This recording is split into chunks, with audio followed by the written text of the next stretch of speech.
पसंद आई तो मैंने कहा करवा लो। अच्छा, लव मैरिज कर रहे हो? जी लव मैरिज है। तो आपको घर वालों ने कहा नहीं पुत्र पहले पढ़ ले फिर उसके बाद इस पास आवी? नहीं, घर वाले कह रहे हैं कि ये बाद में किसी लड़कियों के चक्कर में ना पड़ जाए, इसीलिए कर दें इसकी शादी। तो घर वालों को कहते हुए कोई शर्म वगैरह भी नहीं आई? कोई एक झिझक होती है? नहीं, शर्म तो आती है लेकिन फिर बेशर्म हो गए? बेशर्म होना पड़ा लेकिन अब मेरे साथ है। तो अच्छा मुझे ये बताइएगा आपको भाई में क्या नज़र आया? भाई ना, मैं भाई नहीं कहना।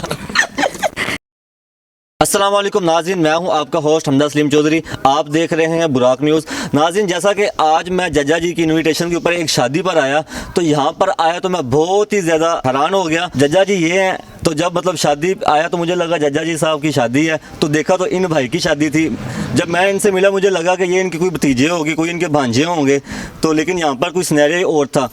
इनकी स्टोरी को देख के एक तो मोटिवेशन ज़रूर मिल रही है, हमें अपने मुआशरे के अंदर से ज़िना को ख़त्म करना है और निकाह को आम करना है। अब यहाँ पर ये जो आपको बच्चे नज़र आ रहे होंगे, इनके जो आपस में रिश्ते हैं ये बहुत अजीब है।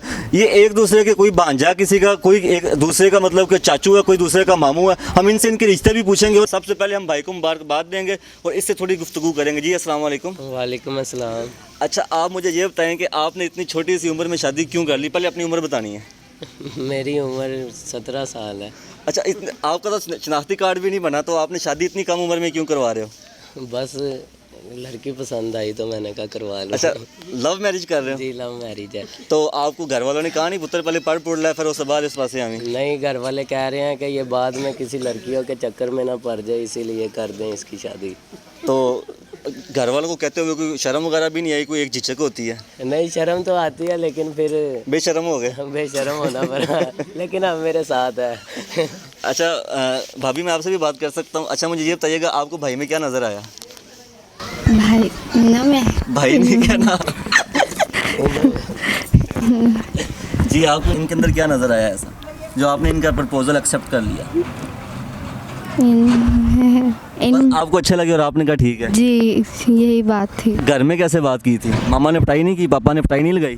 नहीं नहीं। उन्होंने क्या कहा था? पुत्र जो कितना ठीक किता? जी। अच्छा, आपकी उम्र कितनी है? 16 16 आपकी एज है। तो आपने कितनी स्टडी की हुई है? 10। अच्छा, आपने 10th तक स्टडी की। आप उसको क्यों लुक में दे रहे हो? उसकी खुद बात करने दो।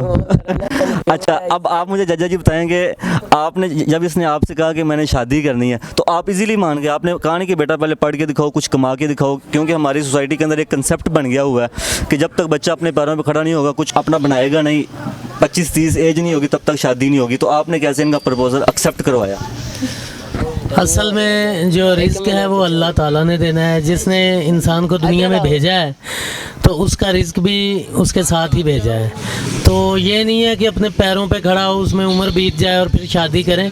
मुझे तो बहुत खुशी हुई जो इसने मुझे बताया कि मैं शादी करना चाहता हूँ, तो मैं तो इससे पहले ही मान गया था। इसके कहने पे ही मैंने फ़ौरन हाँ कर दी कि ये तो बड़ा अच्छा हो जाएगा और मैं अपना फ़र्ज़ भी अदा कर लूँगा। आपके बच्चे कितने हैं? मेरे माशाल्लाह। आपको कितने लगते हैं? आप तो मेरी शादी समझ रहे थे। मैं इसलिए पूछ रहा हूँ कितने बच्चे हैं आपके? मेरे 8 बच्चे हैं माशाल्लाह। अच्छा, आपकी कितनी एज में शादी हुई? मेरी इससे भी कम एज थी जब मेरी शादी हुई है। कितनी एज थी? कुछ 9 साल थी? नहीं, 9 साल नहीं। 9 साल के साथ कुछ साल और ऐड कर लें आप। कितने को और करने? 1 2 3 15-16 साल। 9 के अंदर 15 ऐड और करने? नहीं, 15 नहीं ऐड करने, रातें निकाल दें उनमें से। अच्छा, 15 साल आपकी एज थी। तो हमारी भाभी की एज कितनी थी? एक जितनी हमारी एज थी। अच्छा, तो आपका जो बड़ा बेटा वो कितने साल का है?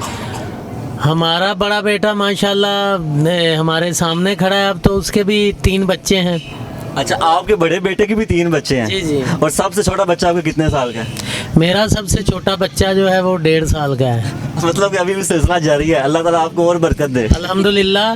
नबी पाक सल्लल्लाहु अलैहि वसल्लम को वो लोग पसंद है जिनके बच्चे ज़्यादा हैं। माशाल्लाह जी। अच्छा, तो ये आपके क्या लगते हैं? ये बिलाल है और ये मेरा नवासा है। अच्छा, ये आपका नवासा है। इसकी एज कितनी है? इसकी एज 11 साल है। अच्छा, ये आपकी सबसे छोटी बेटी है? जी जी, वो मेरी सबसे छोटी बेटी फजर है और ये मेरी नवासी है। इसको देखें आप, बड़ी टैलेंटेड है ये भी माशाल्लाह। मीरा भी इसका नाम है। और जो इनके आगे जो बच्चा सो रहा है वो कभी जाग जाता है, वो इनका मामू है। अच्छा। इन बच्चों का मामू है। मामू है ये, इसका नाम शहरयार है। अच्छा बिलाल, आपने मुझे ये बताना है कि ये आपकी क्या लगती है? खाला। ये आपकी खाला लगती है।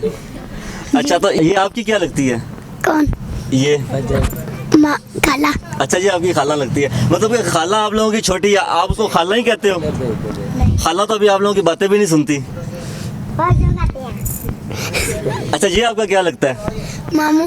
इधर देखो मामू जी, थोड़ा सा मामू को उधर कर ले। मामू इधर मेरे से बात करें। इधर देखो शायरी। जारी करो बात। मामू जी आपका क्या लगता है? भाई।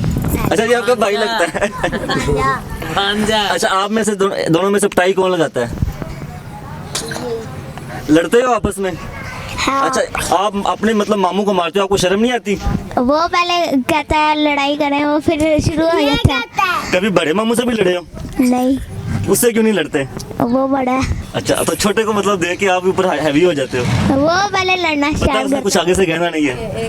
वो गालियाँ देता है। जो ये लड़का है ये इसका भतीजा है। आपको पीछे एक नन्ही गुड़िया नजर आ रही होगी, ये गुड़िया इसकी पुप्पो लगती है, पुप्पो है। रिश्ते में पुप्पो है। जबकि पुप्पो जी बड़े सुकून के साथ सो रही हैं, उनको किसी भी बात की कोई समझ नहीं आ रही। हम पुप्पो जी की वालदा से बात करेंगे। जी अस्सलाम वालेकुम। अच्छा मुझे ये बताएं कि जब आपको आपके बेटे ने बोला कि मुझे इश्क हो गया, आपने अगर उसको थप्पड़ थप्पड़ नहीं मारे? नहीं, मैंने कहा ठीक है कर लो शादी। तो मतलब कि इतनी महंगाई का दौर है, इतने मुश्किल हालात चल रहे हैं, तो किस तरह सरवाइव करेगा? बस कर लेगा, उसकी मर्जी जैसे भी करे। उन्हें इश्क कड़ा पुछते कितना सी हालात अपनी मर्जी से सरवाइव करवा ही लेगा। सही हो जाएगा। तो आप कोई हमारी ऑडियंस को कोई पॉजिटिव मैसेज देना चाहें?